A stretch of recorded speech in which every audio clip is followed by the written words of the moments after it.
Namaste, sir. Good morning Yeah, to all.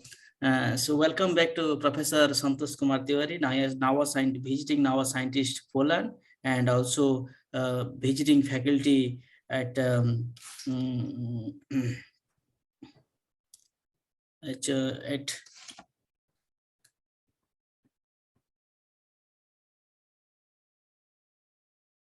the Guangxi Institute of Foreign Technology, China. Let us start to know more about the basic criteria for the publish in high quality journals.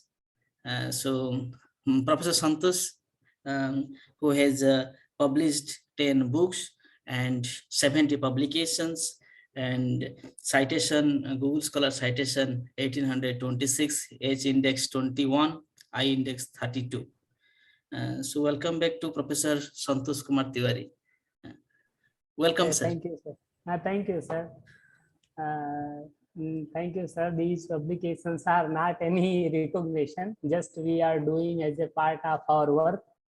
And as I told in my first video with you, we are just trying our best to get the livelihood from this doing the science. So we are just trying our best to do something, nothing more than that. Yes, sir. We want Yes. to help the young researchers so that they can able to try to submit the articles in like quality journals, so that it will be not like in 2-3 days it will come back to them that it got rejected. So due to the basic factors, maybe good quality work, but it will come back that rejected. Okay. Yes, yes, sir. How we can make attractive so that editor-in-chief when see our work, so he can be impressed with that, and the basic factors, so that they will send at least for the review. Yes, sir. Actually, as with my little experience, sir, the publication acceptance or rejection is a part of game. So rejection will come. We have to be ready, and if the paper is genuine, we have given work, it will be published anywhere elsewhere, or in some good journal or some bad journal in sense of impact factor. But in terms of Professor Hujko, one of my best known scientist and best known academician in my career, he always have a quotation that no paper is a big or small.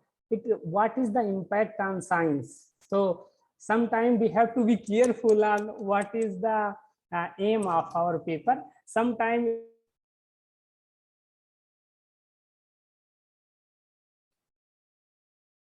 Hello.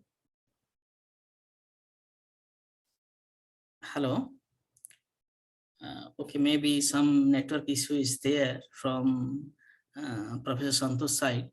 So we will continue that.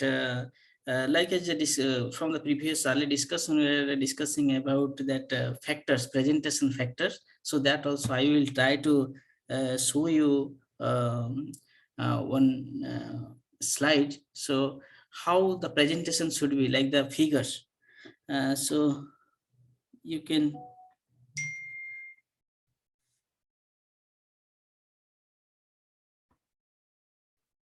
Hello.